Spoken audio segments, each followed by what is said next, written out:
From the combined crew of blindandroidusers.com and accessibleandroid.com, it's time for your favorite Android podcast. Kick back now and enjoy another fine episode from these fanboys and gals as they navigate Android from a blindness perspective. And now, here's your crew. Hello, everyone, and welcome to episode 231 of the Blind Android Users Podcast. We're recording today, Saturday, May 10th, 2025. I'm Warren here in the state of Washington, and Karin Kiwan. And it's Sally Kunduz. Welcome to episode 231. Coming up in this episode, we have the Android basics, and believe it or not, we haven't discussed screen readers on this podcast, but today we're focusing on screen readers. That's in our Android basics. Up next, we have the app of the week, and we'll be talking about a TTS engine. Following that app of the week will be the Spotlight, and we talk about May security both on Google and Samsung devices. And to close today's episode, John brings us a tip of the week showing you how to manage notifications on One UI 7 on your Galaxy devices. That's what we have coming up. Karin, girl, let's start with you, though. Doing well, check. How are you doing? I'm doing well. Things are going well here, but we're starting to get hot weather, sort of reaching like late 20s, but they according to Google, we have reached 30, but I'm not sure about it. I think this is not really the case, but it's starting to get hot, and everything is going well. Nothing important. What about you? You know, it's warming up everywhere, but you know, I always say this is the time we get food, right? So hot summer, you got food.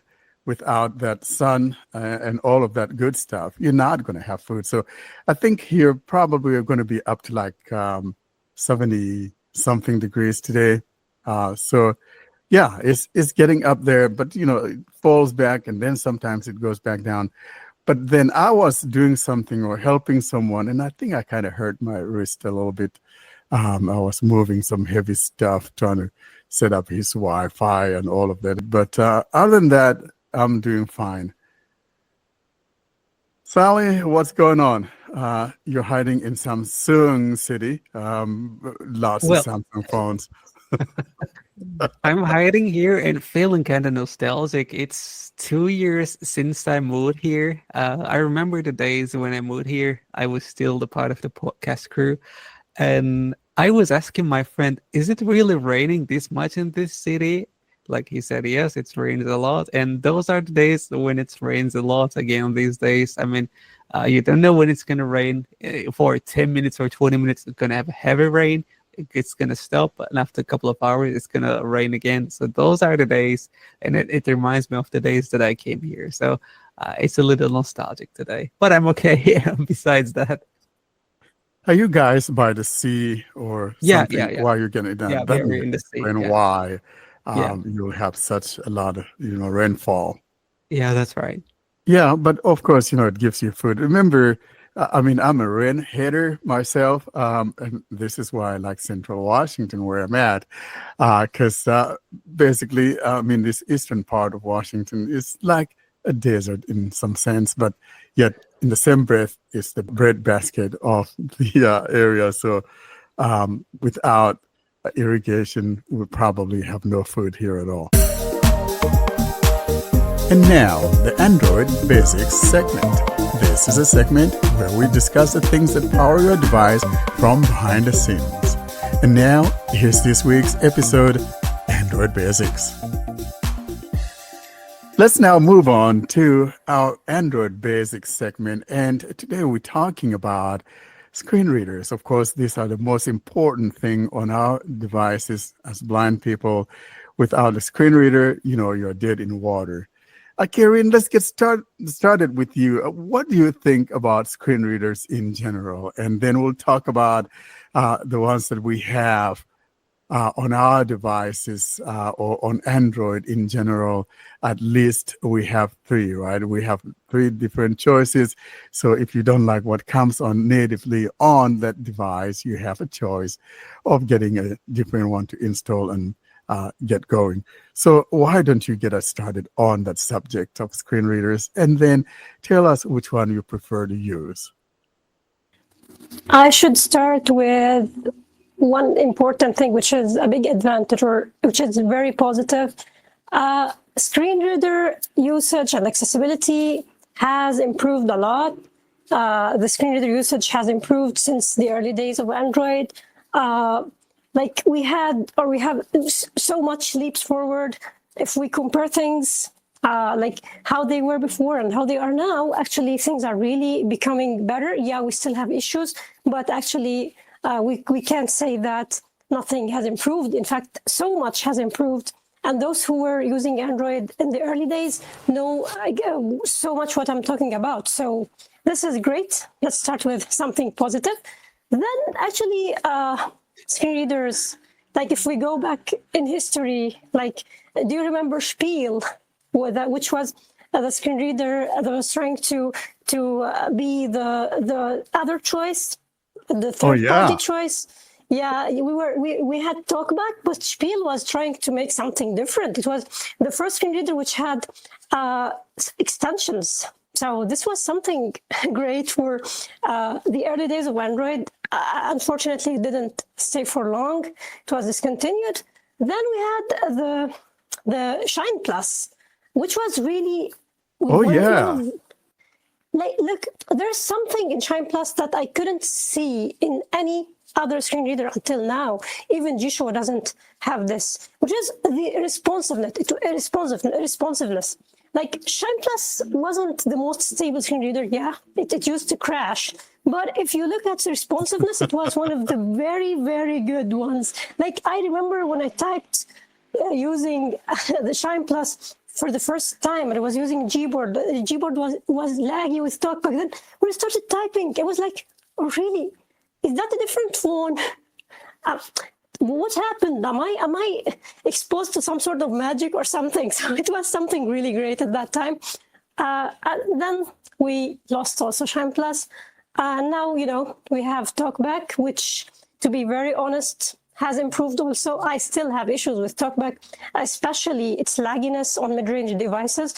It needs to be optimized for the devices that aren't flagships. But it reached stability. It reached it's getting good features.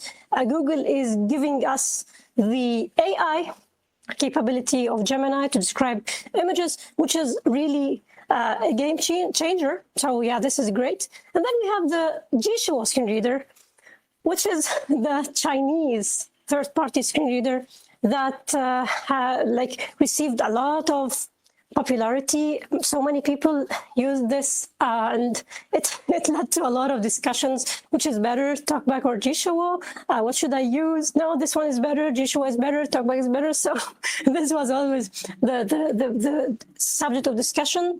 In fact, no one is perfect, and no one is you can't say that they both or one of them is the best, because each of them has its strength and has its weaknesses. And we should accept this, and we should work according to this. I know that there are people who don't use Jieshuo because it's not in the Play Store, and this is acceptable. Because, in fact, you can say that I just trust stuff that comes from the Play Store, and this is like we usually tell people install things from the Play Store. So actually, I hear those people, and I understand their frustration regarding this thing. But people who are okay with installing Jieshuo, I think they should take advantage of its good stuff, and in the same time take advantage of TalkBack as well, which is because it's the built-in screen reader on Android. So each Android device, except those very cheap Chinese stuff, like it's rare to not have TalkBack built in on your Android device. So it's the go-to solution, because you can turn it on when during first setup. and you can use it without needing to install anything. And it's available for free from Google. It's supported. It receives updates. So it's a stable one, and many people will think that they might not need anything else, and this is also understandable. But if you want to have a look at something else, you could go for Jieshuo. Of course, both blind Android users and accessible Android have tutorials regarding Jieshuo. There's no official user guide. In fact, it's so hard to be able to build one because it has so much features, so much options. I use Jieshuo since years. I'm still lost sometimes. So it's complicated, sort of complicated. It's one of the weaknesses, to be honest, because sometimes you feel overwhelmed, especially if you're a new user. And sometimes when I'm replying to someone, like someone asking me a question and I'm answering the question, I feel like, what will this person say when I'm saying, go to this and do this and do this and do this? What's that? Why it's so complicated? So yeah, it's really a complication. I mean, there should be some simplification. Also, actually, we have another screen reader, which is Prudence. I can't talk about Prudence because I don't use it. It's a fork or it's based on TalkBack, but it has more features. I can't compare it to TalkBack in any way because I don't use it. But I want to say one final thing regarding this. Jieshuo and TalkBack, as I said, are two screen readers that you can utilize. And if you want to take a look on the weaknesses and strengths of both TalkBack and Jieshuo, I tried to be objective in this article, I tried to be so much objective as much as I could, although I use Jieshuo, and this is a known fact, actually. I use Jieshuo most of the time. It's my daily driver, it's my daily screen reader. But if you want to check the list of weaknesses and strengths of each of the screen readers, so you can find the article on Accessible Android, and we will have it also in the show notes. So yeah. Yeah, thank you so much for that, Karen. Now, you talked about the Shine Plus. That was a screen reader that came to us from South Korea. And to be honest with you, I really like that, but it was so confused. The language, of course, needed translation, and there wasn't a very good English translation of that. I think probably it's the same happening that you're observing with the Jieshuo, Joshua, remembering that Austin here, screen reader, the one I called the confused screen reader.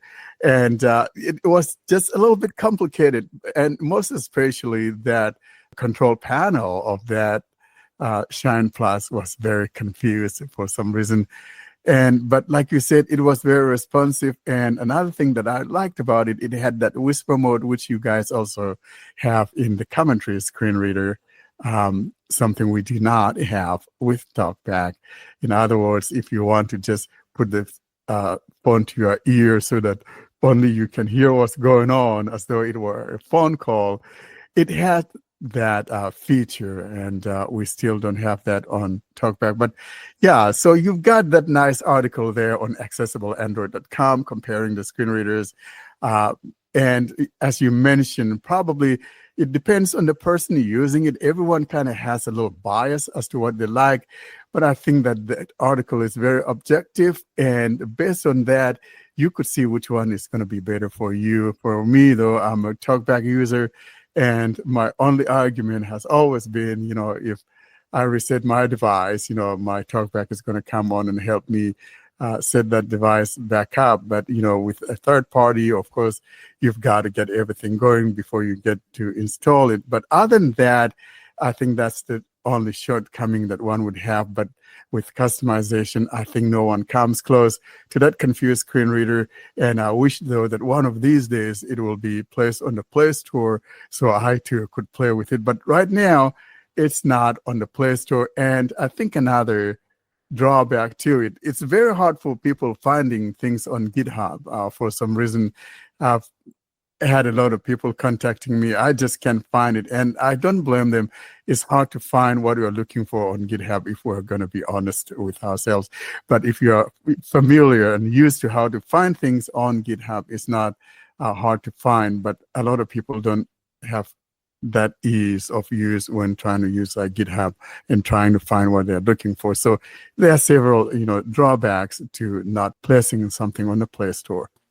Just regarding the availability or so when you want to search for Jieshuo, well, if you search for Jieshuo, it's likely right now that you will have accessible Android as the first page, because I think Saleh did a great job in improving the ranking of the Jieshuo section on accessible Android, and people, of course, who just visit the page. It's now a popular page, and people visit it to get information about the screen reader. And it's now it should be the first page that you get on Google when you search for Jieshuo, and you will find the download link.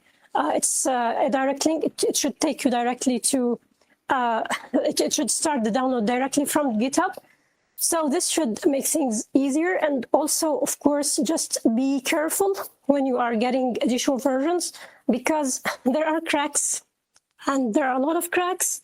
And before accessible Android, cracks used to be the first pages that people see when they search for Jieshuo. So people could be fall victim without actually knowing that they are installing a crack. So people should be always so much careful when they're trying to get Jieshuo, so they don't get a crack. And of course, those who know that they are using a crack should stop immediately, because they should care for their privacy, their security, because no one knows what those people are able to put in their cracks. And it's already known that there are cracks that are including the keyloggers. And a keylogger is something very serious, because every interaction with the device is sent, and everything which is spoken is sent to servers. No one knows who owns those servers. What are those people doing with the data that they are getting? So I think people are putting themselves in a big trouble. Actually, Jieshuo has a free version, so it's okay. It's limited, but it works. So instead of using a crack and doing this taking this very serious risk, just use the free version or stick to TalkBack, but don't put yourself into this trouble. Well, thank you so much for mentioning that, because that's not a problem. If you're getting something that is cracked, the person that put their time in trying to make that thing work or cracking that is not doing it for free. Sometimes people have this idea that something that is cracked is free. No, I don't believe that, because that guy put in a lot of time. It's not easy to crack software, and so they take a lot of their time to explore and see what exploits that they could use in cracking that. And so the time that person puts in there, he's going to get something in return. And getting that thing in return, of course, is you, the user. Your information is what they're after, and so that's their payback. So I think I would even say that if you're not familiar with GitHub, just go to accessibleandroid.com, and that's the best place to download it, if you will. Well, I think I did a good job there, because if you search for download Jieshuo, you will find accessible Android as a top result. Yeah, I worked a lot during the months, I guess. So Karin said it right.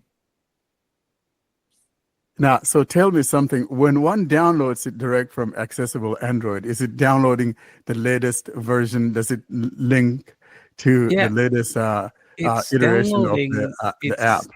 It's downloading the latest stable version from GitHub itself. So we are giving them the direct download link, and when they click on download Jieshuo screen reader, it will just start downloading right away the APK file to their device. So that's why I think that's probably the best place to get it from, because then you are preventing yourself from getting a cracked version or struggling on GitHub on trying to find out where to download it. So again, that would be the best place to get it. So Sally, let's talk about you. I'm glad you jumped in. Who is your favorite, or what is your favorite screen reader? I know that you're a confused screen reader, but something happened along the way. And you want to tell us about that history? Well, the history is there, and I should say that, folks, let's take some time to appreciate what we have. We have alternatives, and this is the beautiful part of Android, isn't it? I mean, on the other side, I'm saying this again and again, and one of my friends told me you're calling them other side, but they're the other side. They only have one, and they don't let the others to work on alternative screen readers. Like iOS is pretty much into restrictions and so on. So then they only have one screen reader, and they are going to go with it. So whatever VoiceOver has is whatever they have for them. But on Android, on the our side, we have alternatives, and that's the great part. And if you like one thing, if you like one screen reader, you can just go with it, and you can have all of them in your phone like you have right now. You have even the Prudence, right? I do have Prudence. Yeah, I do have Prudence on my phone. So that's the beautiful part, I guess. I mean, you're just having those on your phone. And well, that takes me down to the memory lane again when I first installed Jieshuo in 2019 on my Xiaomi phone. And I felt like, whoa, this is going to change a lot of things for Android. And it was super responsive. It had a lot of different settings and different modes. So that was pretty much a good alternative for TalkBack. And I started utilizing it until the recent months. I was a heavy Jieshuo user as well, and I had the premium license just to support the developer. And then when I got my Samsung phone, which is running with Android 15, the S25 series. The problem with Google TalkBack versus Samsung TalkBack is a really heavy, heated discussion, and I don't want to say much about it. That it's making it a little bit difficult to do and to go for the TalkBack that you like, the experience that you had on any other phones, like the Pixels or Xiaomi's or OnePlus. They have the Google TalkBack. So once you're using the Samsung phone, you have the Samsung TalkBack, and it's always going far behind the Google's TalkBack. So I did install Google TalkBack, and I can see, like, I'm liking the experience. As Karine said, they worked a lot over the years, and TalkBack is a really like, even though it's a default screen reader, it's having a lot of good features with AI and all. So I think the Android 15 with Samsung has given Jieshuo some troubles, so that's why they are falling behind. But I don't want to say Jieshuo is a bad screen reader and it's not functioning as it should right now. It's a great screen reader still, and it's a great alternative. It has a lot of customization settings, and you can do a lot of things, even the things that we talked about in the last episode, that it lets you translate things on air. So this is something great. And there are a lot of features, a lot of things people can use with Jieshuo.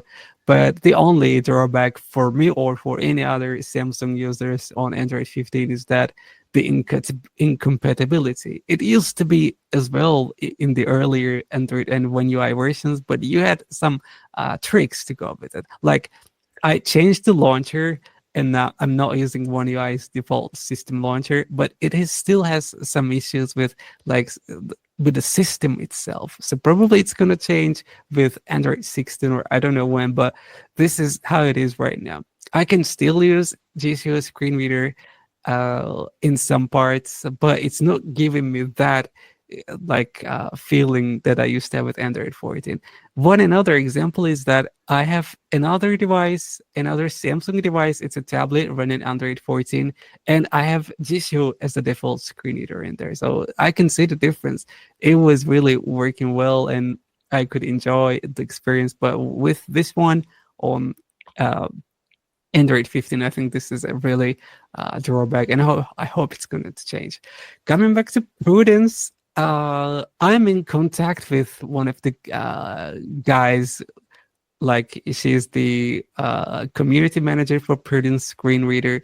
She says they have a lot of things in the store, but they want to go take it slow because it takes a lot of time to do the things right. And Android is diverse.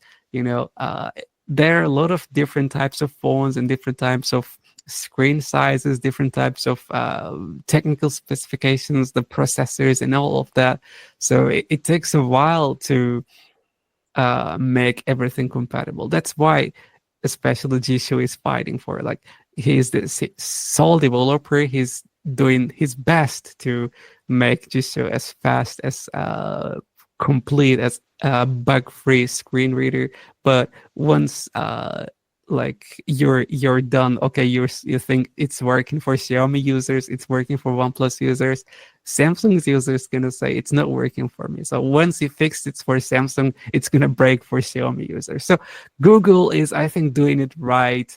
But as Karine said, I think and I hope that it's gonna be better for low-end devices or mid-range devices, because this is the most users coming from, especially from the parts where flagship devices are really costly and they only can utilize mid-range or low-end devices. So TalkBack should give them some breath, I guess.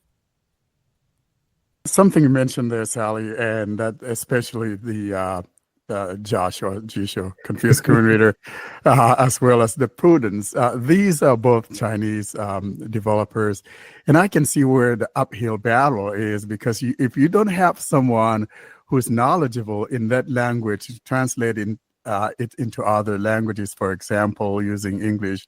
Because as I can see, even with the Prudence, there's still a bunch of things that are still in Chinese, and I have no clue as to what those things are. So without knowing the language, it makes it hard to translate those things. And with those guys probably not fluent in other languages, for example, it becomes a problem. And this is one of those things that will always have to be. But another thing that I noticed that is kind of bothering me with the Prudence screen reader is the fact that when I bring up the menu, say I'm on my home screen, for example, and I don't know if this has always been, since I don't use it as my daily driver, and I'm also enrolled in the beta, and that could be the problem. But the problem is that if I am on my home screen, for example, and I bring up the menu, and if you're a swiper and you swipe, you're not going to be interacting with the menu that just popped up. Instead, you'll be interacting with the icons on your home screen. And I want to show that here live while we're doing this. So I'm going to turn on my phone here. So before you go straight away, I just want to show some credits to Karine on when you said the translations, because she's doing a great job with the translation of Jieshuo's screen reader. I mean, even in the very early days that she took over the translations, there were some controversies, and I was quietly supporting Karine. And I said, one day I'm going to work with this particular girl, and we will be a good team. And this is what happened. Thank you, Karine.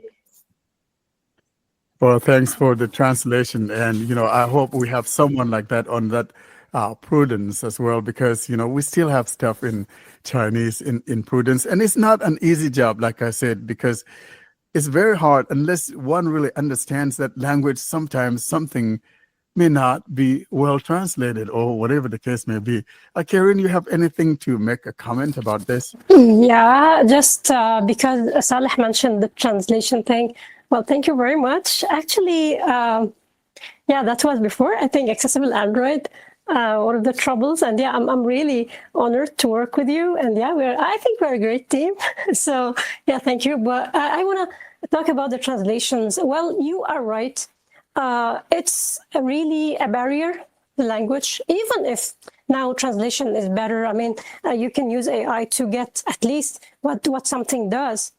And also being a user of the screen reader also helps, because we sometimes use the feature, so we are able to know what this feature does. So based on this, we do the translations, not only the English one, other translations as well.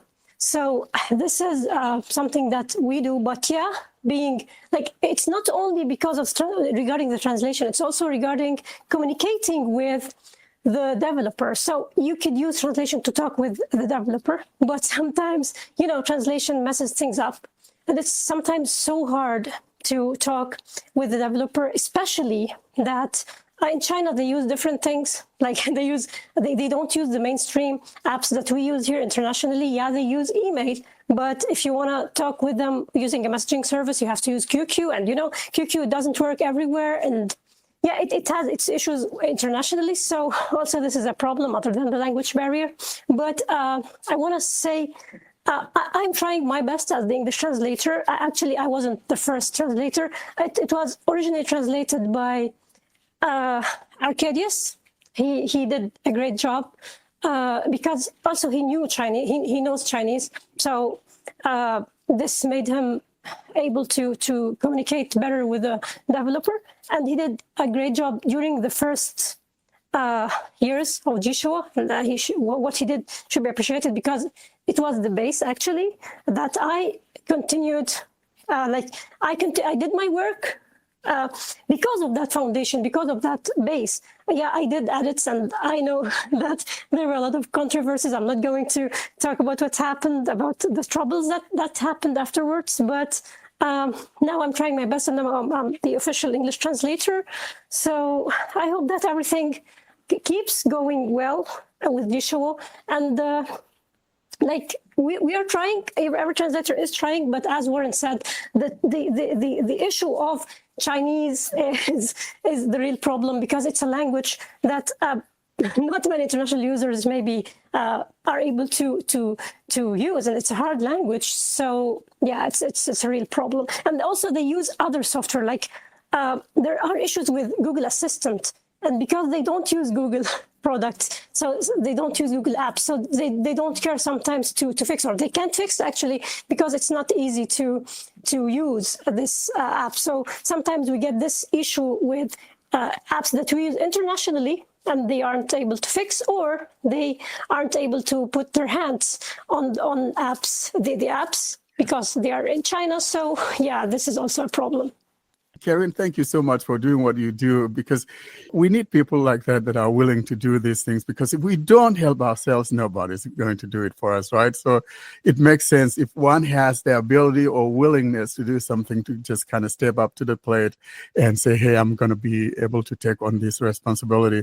And that's exactly what you're doing. And so my hats off to you, and thanks to you and anyone else that may be participating in trying to translate things of this nature. I hope we have more and more of those on the Prudence team, because the big part of the Prudence is on that Play Store, and that's a very big plus for them. Now, but going back to what I was talking about, for example, I'm going to I'm going to unlock my phone here. Radio app. And by the way, I'm using that vocalizer, and I'm using the TTS that would be demonstrated in our upcoming segment. That's the app of the week.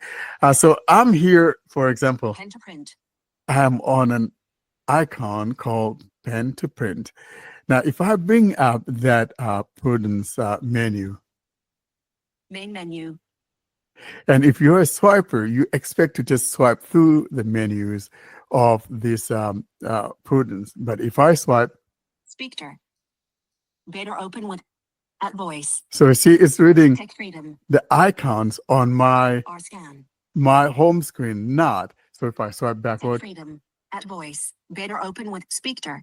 Pen to print. I'm back to my Pen to Print. The only time I'm going to be able to interact with this menu is if I just put my finger down. Copy. See, Append. and now if you're a swiper, Read from top. Read from next item. Focus on first item. Focus on last item on screen search. Dim screen. Prudence setting. Cancel. so there we go. That's the thing that I noticed, and I don't know if it's always been that way. As I indicated earlier, I don't use it as my daily driver, but because we're doing this topic or subject matter on screen readers, I thought I'll revisit that, and that's what I'm finding out to be the case.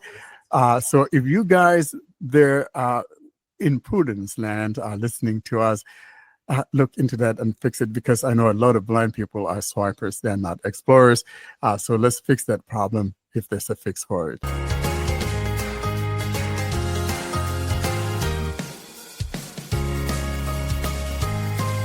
Welcome to the Spotlight segment. This is a segment dedicated to interviews with developers or interesting happenings in the world of Android. And now for this week's episode, here's your Spotlight.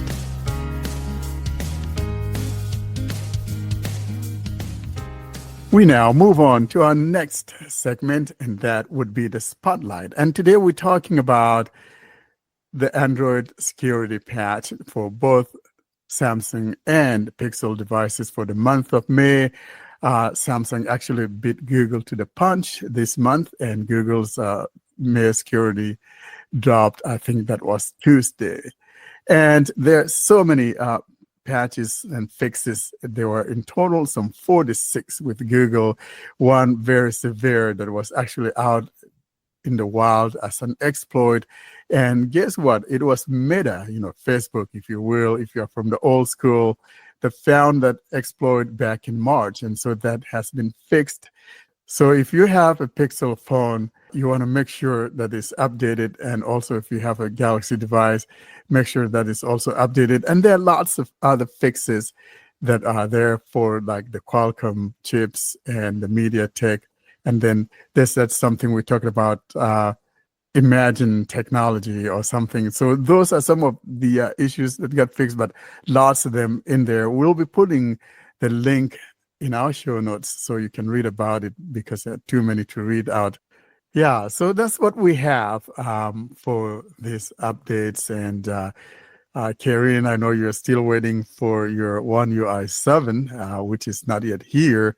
And I wonder why Samsung is holding it for this long. But this One UI 7 has been a big problem, hasn't it? But even if you don't have One UI 7, though, you should have received your May security patch, no? Usually on Samsung mid-rangers, it takes some time. We could receive the May security patch like maybe May 20 or something. So usually it takes some time before. So it's usually first on the high-end devices, and then it starts to be on the A devices. So it's not on my device as well. I haven't received the update on my 25 Plus. So maybe on next week, probably Monday, because all those updates come on Monday. That's right. And I know it was out here on Monday. I think that was the 5th.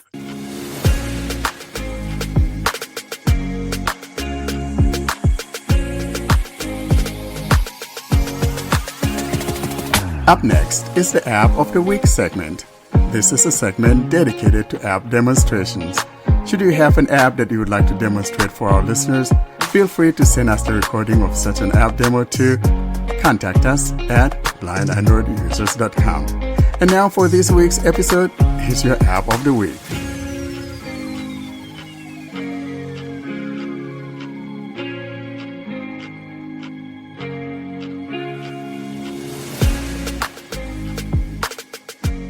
Let's now roll on to our next segment, and we're talking about the App of the Week. And in this week's App of the Week, we're talking about another TTS engine. And here is that demonstration of the App of the Week. We continue now in our App of the Week series, and for episode 231 App of the Week, this is demonstrating TTS Router. TTS Router can be likened to the likes of Auto TTS and multilingual TTS engines. For today's demonstration, I'll be utilizing my Pixel 9 Pro XL running Android 16 Beta 4 and TalkBack 15.x. I am on the Play Store page of the TTS Router and will now navigate to the About so we hear the description of the app, and thereafter I'll come back and tap on that Open because I've already installed the app. Let's now listen to the description of the app and then come back and tap on Open. Here's that description. About this app. Heading: Google Play Store. TTS Router AI Speech Services.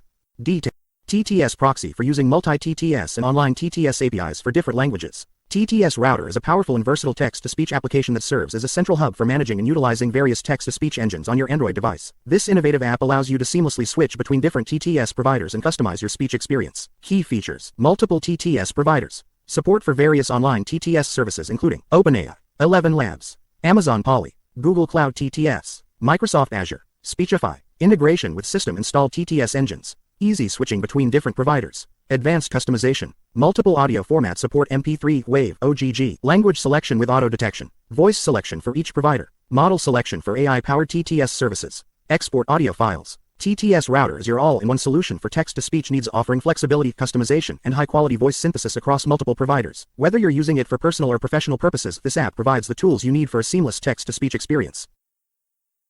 App Info. Version 1.3.4. Updated on April 27, 2025. Downloads 1,000 plus downloads. Required OS Android 5.0 and up. In-app purchases $0.99 minus $19.99 per item. Offered by Kurzx. Released on March 31st, 2025. And that's both the description and the history of the app. As you can see, this is a very, very young app. I'll now go back though to the installation page and tap on that open. As I indicated, I've already installed the app, and so I'll now go back. Play Store. About this app. Heading. Open button. The first thing is as to whether or not we would like to make this a default, and I would like to advise that you first do not make it your default. Play with it first and then choose as to whether to make it your default. So I'm going to tell it cancel. Cancel button. TTS Router settings. We're now in the main UI of the app, where we see both the locally installed TTS engines as well as those coming from online providers. But before we explore those though, let's look at the main UI. Let's look at what buttons are available here. At the very top left corner, we've got Settings. And then to the right, we've got a couple buttons. The first one to the right, Buy tokens. Buy tokens. And the last button there on the top right, Account. is Account.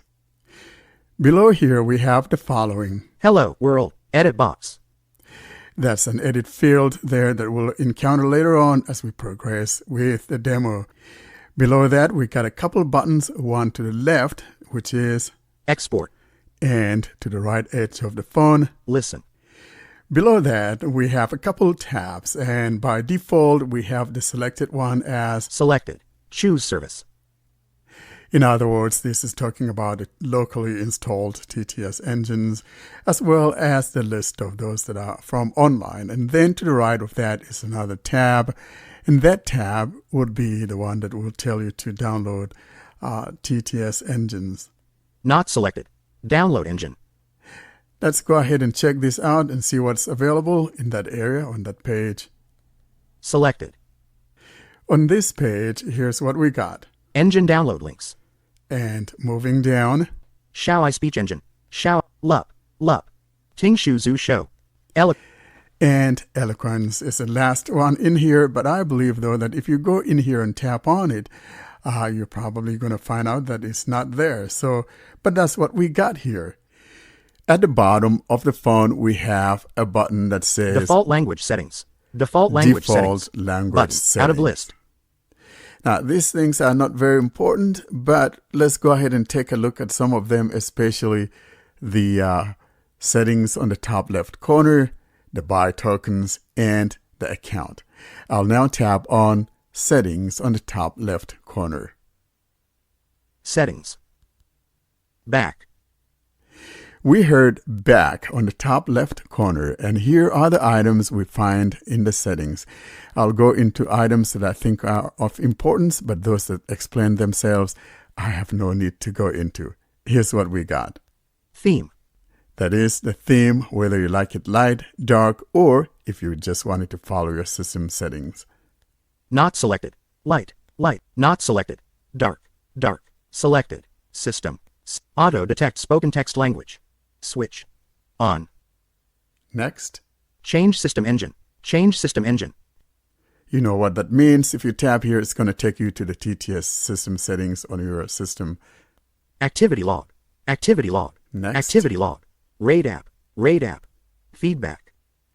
Next, Add auto replacement button. we come across add auto replacement. I think this will have to do with the dictionary. I'm not sure. Let's tap here and see what it means. Bottom sheet. Add auto replacement. And I'm going to start exploring from the top. Close sheet. Move down. Close. Edit box. Replace. We hear edit box replace. In other words, maybe this is the word you want to replace it with something. So you type in the word that you would like it to be replaced, and then next. Edit box. With. And you replace that pronunciation with some other word. Checkbox. Not checked. We had a checkbox Detected. Regular expression. and regular expression. Add. Button. Disabled. And add button disabled because I haven't typed in anything. I think that explains what this does. Definitely this has to do with dictionary entries. Now I'll go back. TTS Router. Add auto replacement. Moving on, Sign out. we hear sign out because I had signed in. I had created an account and I actually had purchased the 500,000 tokens for 99 cents. And that's the last item here in the settings. Now I'm going to go back. Settings. Next, let's move to the next button to the right. Buy tokens. Here we got buy tokens. Bottom sheet. Buy tokens. Image. And here are the tokens you can buy. We've got Selected. 500,000 tokens. $0.99. 99 cents for 500 tokens. Not selected. 3 million tokens. $4.99. $5 for 3 million tokens. Not selected. 7 million tokens. $9.99. Next. Not selected. 15 million tokens. $19.99. And I think that's the last Buy one. button. Then you have the buy here. And of course, when you tap on that, the selected one would be the one that you'll be buying, because in this case, the 500 tokens are selected by default.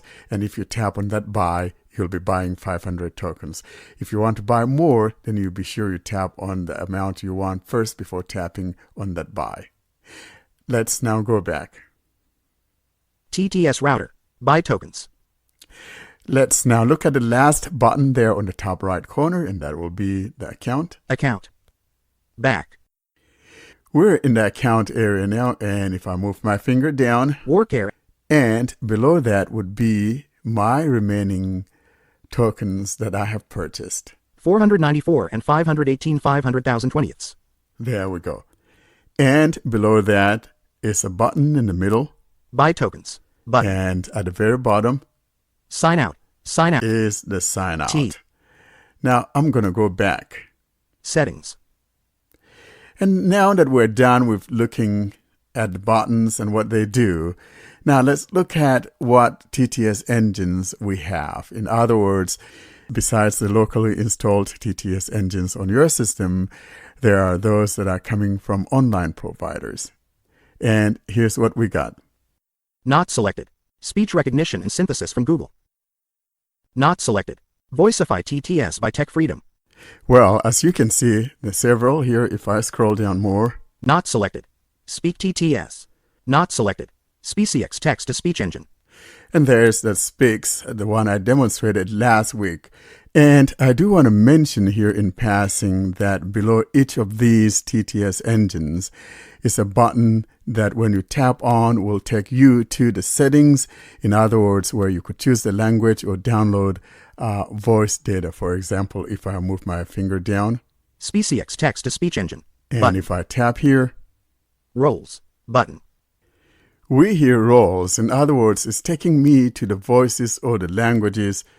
Lydia. William. 9 point. Olivia. Play. You got the drift. Now I'm going to go back. TTS Router. SpeecX text-to-speech engine. Now let's move on down to the online services. In other words, the voices that are provided online. Online services. And moving on down, Not selected. Google text-to-speech AI. we come across Google Text-to-Speech AI. And of course, below that on left, Google Text-to-Speech AI button. you will see that button, which means if you tap on that, it will take you to where you could choose the voices, or the languages or the voices. Let's go ahead though and tap on. Not selected. Google Text-to-Speech AI. If I tap on it, it means I'm selecting that, and it'll take me to where I could sample the voices, or rather see how much it will cost me for a token. Bottom sheet. Google Text-to-Speech AI. Out of list. And now let's see what the cost is. Price 4 tokens per each symbol.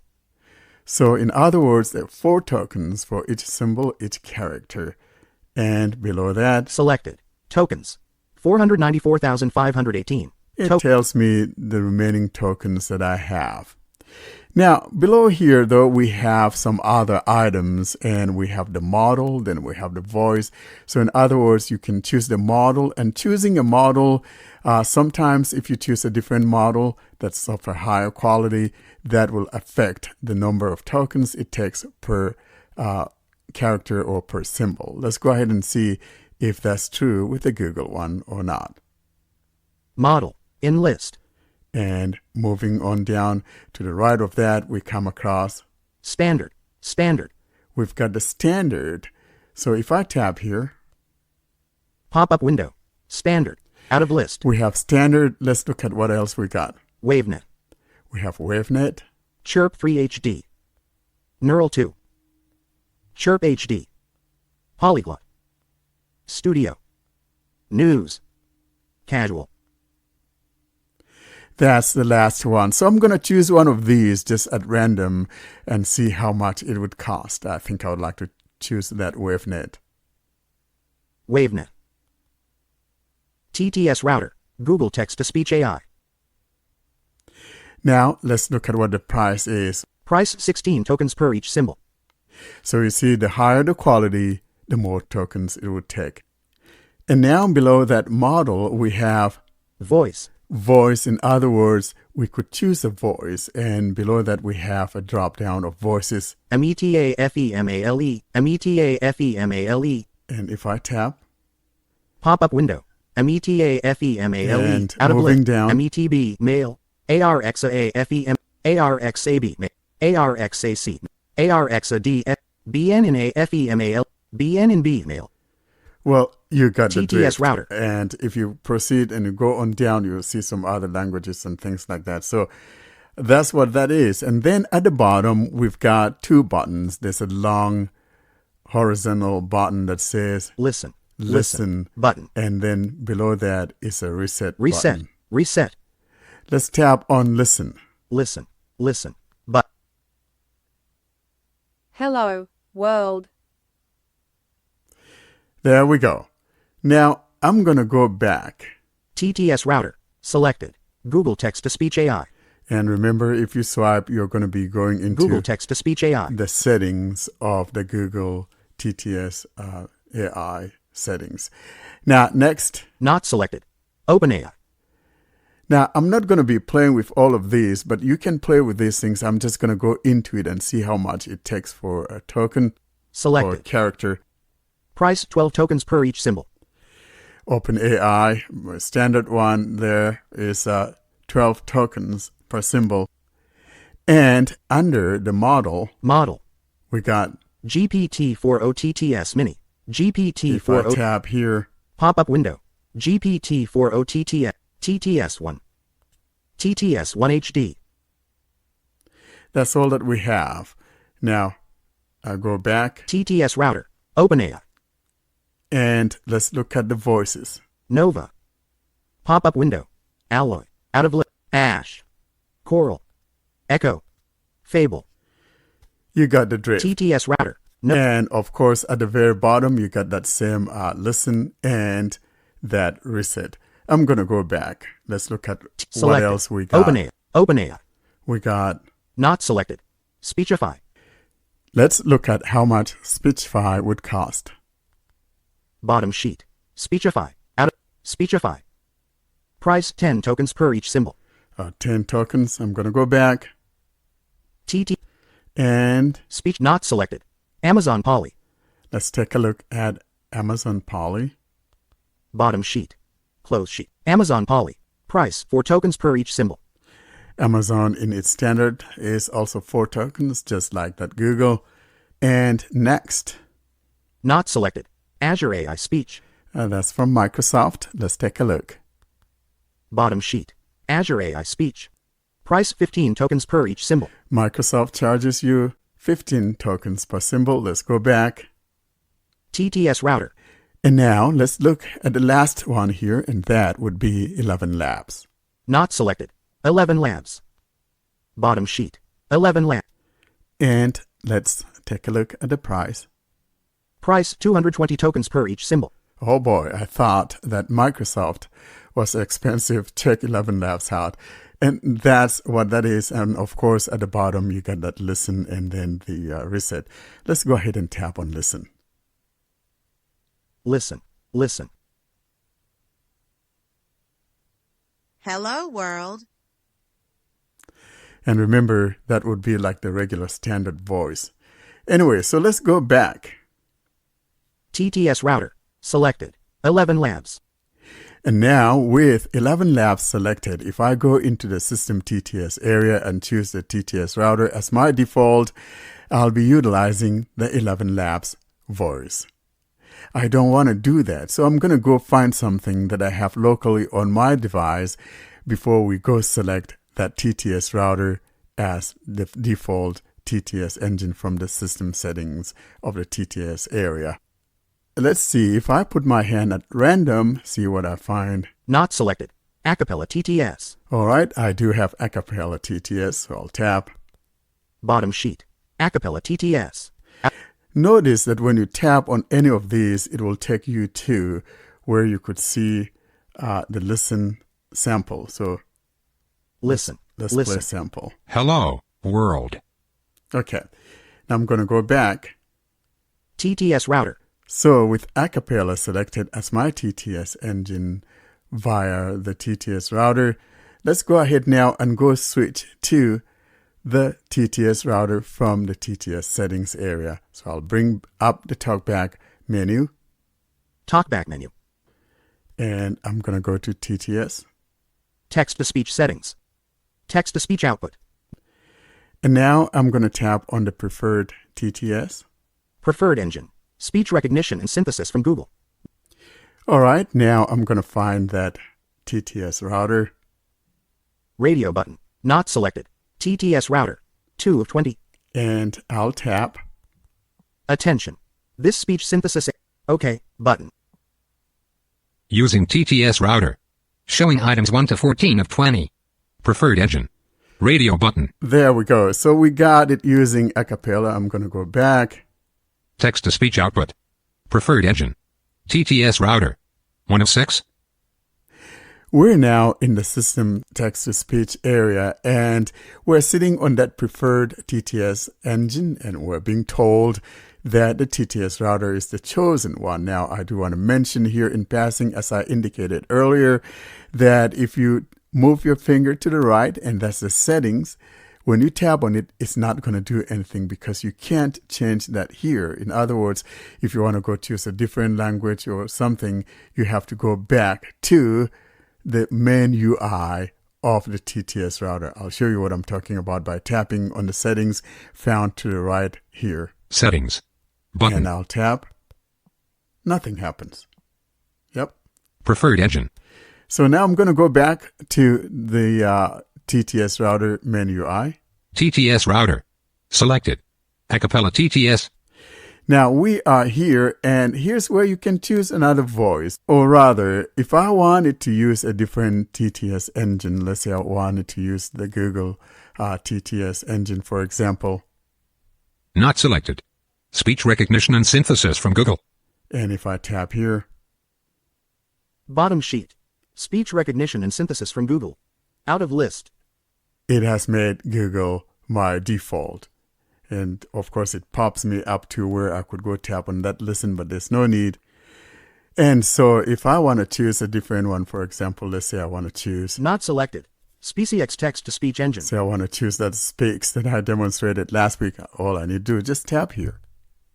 Bot BS text-to-speech engine. Yep, and that has TTS Router. become my TTS engine. And now, before we bring this to a close, let's go try one of those online voices that I told you that are very, very slow, and you should avoid using those. And probably when we do that, we may not even hear any speech, and so I'll just have to keep tapping at random to find a local one. So I'm going to try it anyway. So I'm going to go down and choose. Not selected. 11 labs. I don't want to do that. That's too high. So let's look at a Not different one. selected. Speechify. I'm going to tab on Speechify, see what happens. Bottom sheet. There we go. So Speechify. Speechify is now selected as my Out of default. list. You see how slow it is? So again, TTS Router. I don't advise using Selected. this for your daily Speechify. driver unless maybe use it Settings. for like reading a book or something to that effect. Now, I'll conclude by tapping on the Google TTS so that I have something more responsive. Installed engines. Not selected. Not selected. Speech recognition and synthesis from Google. In list. Speech recognition and synthesis from Google. And there TTS Router. we are back to the Google TTS. And if I go back home, Recent apps. Listen AI. Out of File Manager Plus. Home. Credit. My Instant. Ally. so LG see, thing. I am using TTS Router right now. And that would conclude this demonstration of the TTS Router. Thanks for listening. Well, there you have it. If you're a TTS junkie like Karen and I, then you have another one to play with. Guys, do you have any comments about TTS Router? Well, this time you should include me as well, okay? Because I installed it as soon as you sent the demo here. So Oh, that's a good boy. Now you've joined the junkyard here, so to speak. Yeah, but Yeah. you know, frankly, here's my problem with some of these things. You know, you go to the Play Store and there's so many things called the TTS engines, and they're not, and it's so annoying. Yeah, it's okay to say I'm a text-to-speech, but don't say you're a TTS engine. So if I'm keywording TTS engine, none of that thing should be popping up, but you know, lots of them just pop up and just populate the Play Store. But so this one, though, is like that auto TTS or the multilingual TTS. And so, but then, of course, it has its own online AI voices that one could choose from, 11 Labs and all of that I indicated. So I think this app, giving the kudos to the developer, is the most easiest one to set up if you want to go with online voices, and if you get an API key from OpenAI or from 11 Labs. So if you're a purchased customer of those companies, you can use your voices with them using your API key, and it's the most straightforward, most easy to use app that I ever seen, using those online platforms' voices. And the app also supports the local TTS engines that you have on your device. So it's a great alternative to Auto TTS or multilingual TTS. I'm a heavy Auto TTS user, so today I'm running that TTS Router to see how it's going to go. And I'm giving it a great go. It's working great so far with my Google speech services by Google for both Turkish and English in the same time. Here's a question, because we both use more than one language. So if you want to compare it to, actually, I didn't install it, to be honest, because I'm also a happy OTTS user, and I'm not gonna use any of the online voices at all. I know that, even if they are available for free, to make it clear. But actually, I want to know, what about, if you want to compare this, I've noticed from the demo that there's no way to set a TTS engine for like this language and another TTS engine for the other language. Correct me if I'm wrong. This is one thing. So you have to use only one TTS. And the second thing is that you can't configure languages, like you can't exclude a certain language or something. So it's just doing automatic detection. And I think sometimes this could be slightly troublesome because of the the huge amount of languages that are available, and sometimes this could lead to some confusion. So can you tell me, like, how? Yeah. You're right, because it has auto language detection, and it gives it some troubles. So they need to have language and TTS engine selection. Probably we should talk to the developer about it, like for offline using and for multilingual users. That should be a key point, because an audit TTS things are really easy if you want to manage. And so if they want to do something for free for offline users, they should consider that. So it's going to be one another alternative. For now, I'm using it as my like TTS engine just to try it. But as you said, you don't have options to choose what language for what TTS. Yeah, so I think I understand what Karen is talking about, because this is not necessarily like a language switcher auto detection of languages. Say I'm reading something in English and I come across something in some other language, for example. So yeah, I can see what you're talking about, but that could be something that the guy could look into and kind of maybe make things a little bit better, most especially for people that are multilingual speakers and all of that. You're reading some article and you have something in some other language and you understand, you want to be able to just get that thing going on there. So yeah, I totally understand that, but that also probably might be supported by some other TTS engine that you chose, because you can still choose, for example, you could choose the multilingual TTS engine to use it with TTS router, right? Yeah, you should be able to. One small thing regarding this, because you actually reminded me of something important. Yeah, you can use if you want this router. Is it called router? TTS engine. You can use it. TTS router, yeah. This router TTS engine, you can use it with OTTS. For example, you can set the language, the TTS language. Oh my God! For example, you can set this engine as the engine for the language that you want to use in OTTS, and I think it should work. Theoretically, it should work, and that should solve the problem if it works like this.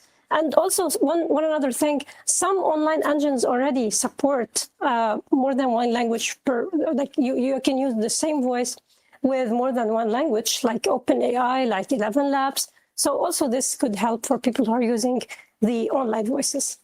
So when you have some time, Karen, maybe you could install that and play with it and see how that goes, especially with the other TTS engines that support those changing of the languages.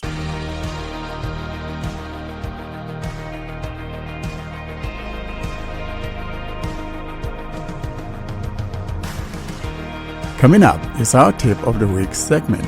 This is a segment where we show you a trick or two on how to use a certain feature on your phone or in a given app.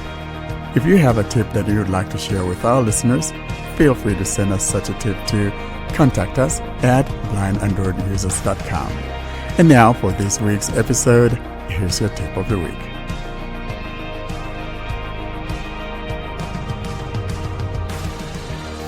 Let's now close this episode with our Tip of the Week, and John brings us a Tip of the Week on how to manage that One UI notification. That is the One UI 7 notifications if you've gotten that One UI 7 update. Here's John now to show you how to manage your notifications with One UI 7. Welcome to Tip of the Week. In this edition, I'm going to be explaining a few things about One UI 7 and how to handle notifications and quick settings. I'm first going to show you how to label a few buttons that need labeling and how to deal with grouped notifications now. Then I'm going to explain to you the difference between having the quick settings panel and notification shade separate or together. In One UI 7, you can now have them completely separated, and some people like this, and some people want to go back to the old way. So I will show you how to customize the new way or how to go back to the old way. First, I'm going to just bring down the notifications shade. Notification shade collapsed. Your devices are connected. 9:16 a.m. Connected to Surface laptop. So first thing I'm going to show you is when you long press a notification. I'm on a notification right now. You can either double tap or hold, or do whatever gesture you have assigned to long press. Link to Windows.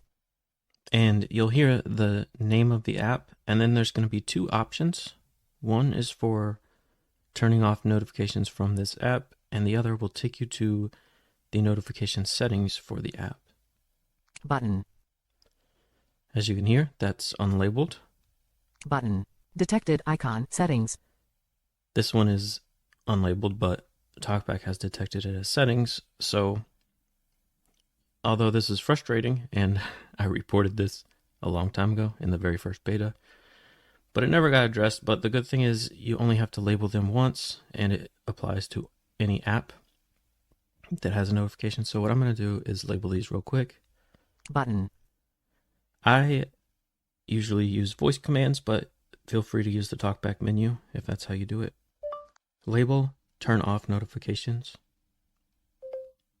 Label saved.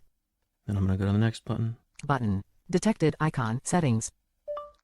Label notification settings. Label saved. So now we have Turn off notifications button. and Notification settings button. so that's how to label those controls.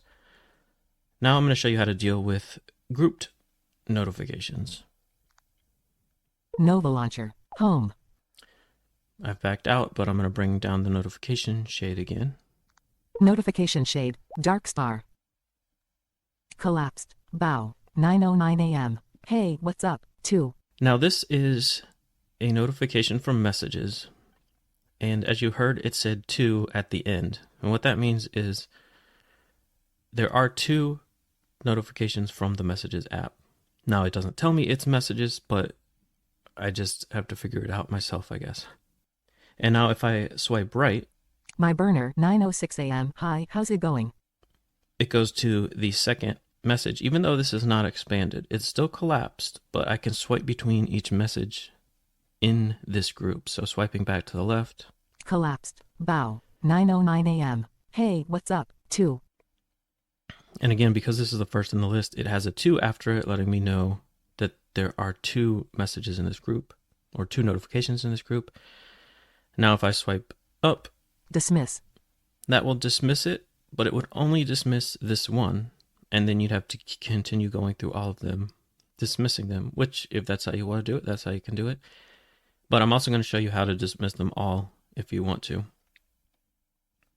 Now I'm going to swipe down again. Activate. To put it back to activate. So there's 2 ways you can do this. You can either use actions. Expand. To go to expand. Or Activate. you can just double tap on any of these, and that will expand the notification. It will seem like nothing happened because nothing is announced to you. So I'm going to double tap.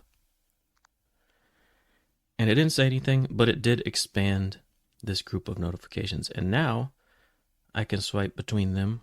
Expand. Button. Collapsed. My burner. 9:06 a.m. Hi, how's it going? And you'll notice there's an a collapse. Expand. Button. Or an expand next to each one. Collapsed. But My burner. 9:06 a.m. Hi, how's it going? if you go to the first notification and swipe left again. Expand. Collapsed. Bow. Collapse. Button. Expanded. Messages. Here you'll see messages is expanded, and this is where, now that I have the whole group in focus, I can dismiss them all if I want to. So I'm going to go ahead and do that. Dismiss. Collapsed. One more notification. So that's all I wanted to show you that had to do with managing notifications themselves. Now I'm going to show you how to use the new separated quick settings panel and notification shade. I'm going to go to the home screen. Nova Launcher. Home. Now, if I swipe down from the top with 2 fingers, Notification shade. Collapsed. Your devices are connected. 9:16 a.m. Connected to Surface laptop. that brings down the notification shade. Backing out of here. Nova Launcher. Home. And if I swipe down from the top of the screen, but at the very right side of the screen, Quick settings. On. Smart View. Button. that's how you get to quick settings. It's not split directly in half, meaning that you swipe down on the left side of the screen for notifications and down on the right side of the screen for quick settings. It's more like the right third or even just the right fourth of the screen where you have to swipe down to get to notifications. So you have to put your 2 fingers as far to the right as you can before you swipe down. That being said, you can always assign a TalkBack gesture to bring down either. So the default gesture for notifications is to swipe right then down. That still works. And then I've assigned swiping left and down to bring up quick settings, which you can do in the TalkBack settings. Now that we are in the quick settings panel, I'm going to show you how to customize it. Near the top right, you'll find Settings. Button. settings, and to the left of this, Power off. Button. and to the left of this, Edit. Button. edit. That's what we're going to want. Going in here, Touch and hold. Panel settings. this will take you to panel settings, which I'll show you later. Done. And then at the top right is done. So panel settings, top left, done, top right. Then below this, Selected. Touch and hold to change order. it tells you to touch and hold to change order. And I'll just show you. Quick settings row 1 of 6. Double tap and hold. Then drag to reorder. 1 of 6. Enlist 6 items. These are technically labeled, but they are labeled by their position, which tells you nothing. And what this is the sections of the quick settings panel. So one section would be your customized quick toggles. Another would be the media control. And then there are 4 more. So there's the Bluetooth Wi-Fi buttons, that's their own section. There's the Smart View and routines, I believe, or modes. Then there's another panel with nearby devices and home control. And then there is a panel that has your brightness slider and your volume slider. And because these are unlabeled, I'm going to just use TalkBack to describe the image. Detected image. The image shows a dark gray screen with 2 horizontal slider bars. The top bar controls brightness with a sun icon on the left and a moon icon on the right. The slider is positioned towards the left, indicating a lower brightness level. The bottom bar controls volume with a music note icon on the left and a speaker icon on the right. The slider is positioned towards the left, indicating a lower volume level. Now I have done this with a gesture because I've assigned a gesture to it, but you can always get to it from the TalkBack menu if you don't have a gesture assigned. And I should also point out that I am using Google's TalkBack, so if you have an S25 series device at the time of this recording, you can get image descriptions. They won't be this detailed, but they will tell you what each section contains. If you're using Samsung's TalkBack on another Samsung device, you still might be able to figure it out with just detected text that it finds. Or you could just memorize the order the panels are in and move them around until you get it right. So this is unfortunately not accessible in my opinion, but we can make it work. Backing out of this image description. Quick settings. Quick settings row 1 of 6. Double tap and hold. Then drag to reorder. 1 of 6. Enlist 6 items. So I'm going to double tap and hold. Started dragging item at position 1. Now, as I'm moving it, it does not say what position I'm in, but I do feel a vibration. So if I want to move it down 1, I can move it until I feel a vibration and release, and that'll be in position 2. But I'm going to move it back up till I feel the vibration again and release it. Item dropped into position 1. And then it does tell you where you drop it. So it just doesn't announce as you're moving around, but you can feel the vibrations and it will tell you where you have placed it. Once you've gotten these in the order you want, you can hit done at the top right. But before I do that, I'm going to show you how to customize the quick settings toggles. So if you swipe through these, Quick settings row 2 of 6, double tap and hold, then drag to reorder. 2 of 6. it's just going to say 2 of 6, 3 of 6 as you're swiping through. But when you get to your customizable quick tiles, then when you swipe right, Edit. you'll hear an edit button. You can also find it by exploring. It's in the center of that panel itself. I'm going to go in here. Reset. Out of list. And this is just the standard customization screen where on the top half of the screen you have your quick tiles, and on the bottom half of the screen you have available quick tiles. In quick settings panel, wireless, power sharing, button, in pager, You can double tap and hold. wire, reset, out of pager. Add to row 2, column 4 of quick panel. Add to row 2, column 3 of quick panel. Add to row 1, column 3 of quick panel. And it does announce it as you're moving around. Button moved. Dragged item dropped. Also, if you put a button in focus, In quick settings panel, wireless, power sharing, button.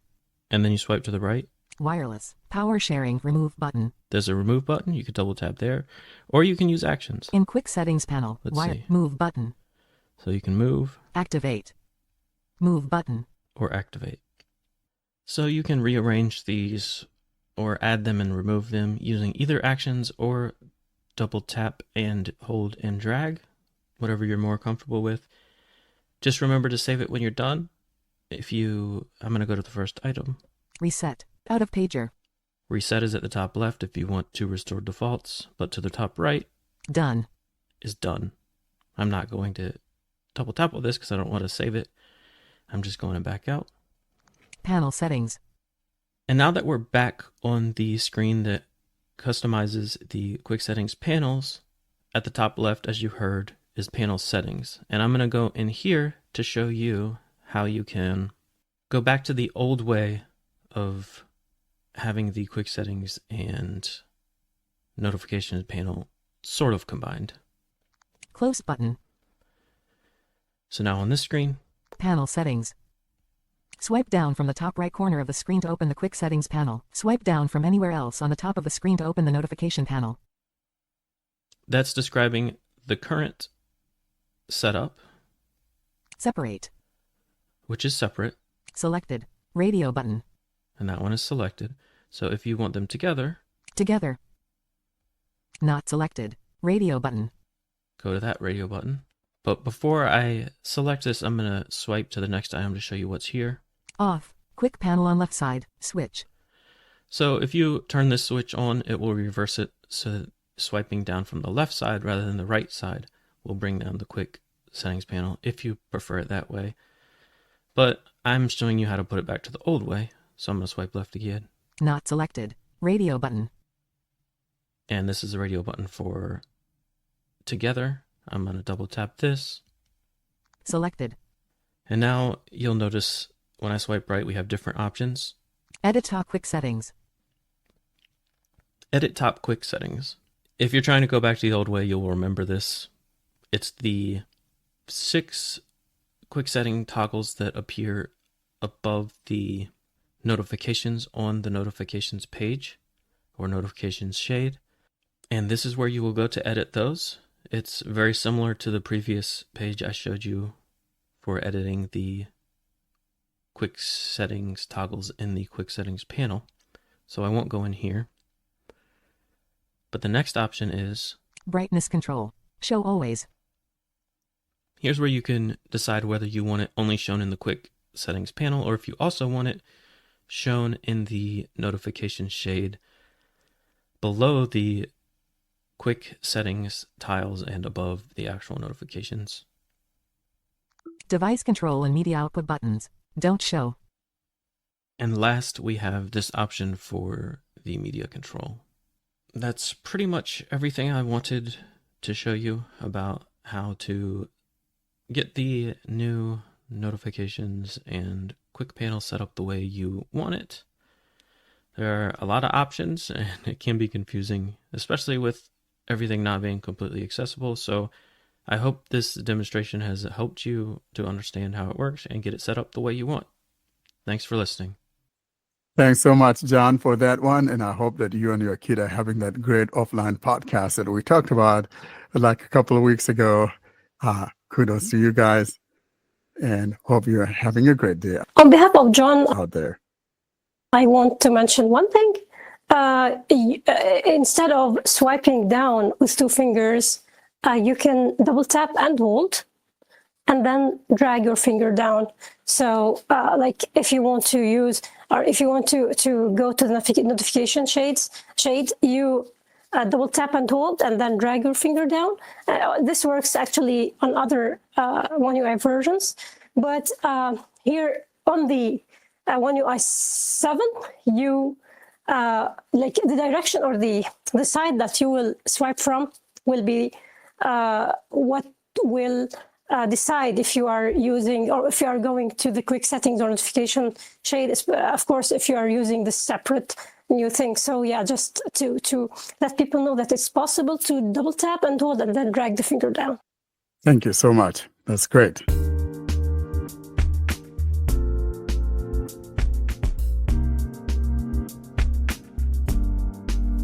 All good things must end. Thus, it's curtain drawing time, bringing us to the close of this week's episode.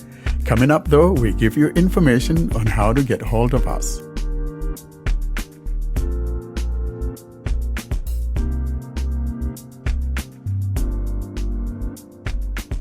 Well, folks, with that, though, we come to the end of this episode. And as always, we thank you for listening to us. Standing by, though, John is standing by to give you information on how to get hold of us. And here's that information. To contact us, simply send an email to contactus@blindandroidusers.com. If you'd prefer, you can leave a voicemail by calling +1 307 202 9797.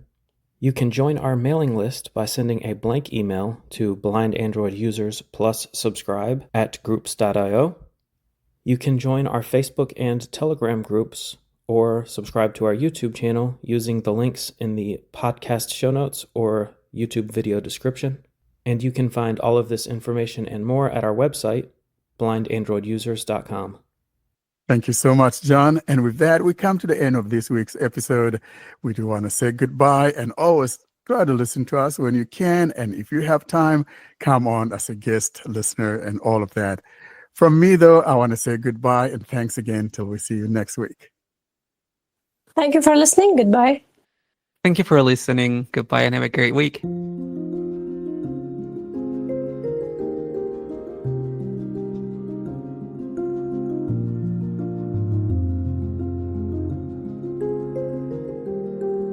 Thanks for listening to another episode of the Blind Android Users Podcast. Until we see you next week, don't forget to leave us your comments and suggestions via our email contact or using any of our social media sites. Have a great week.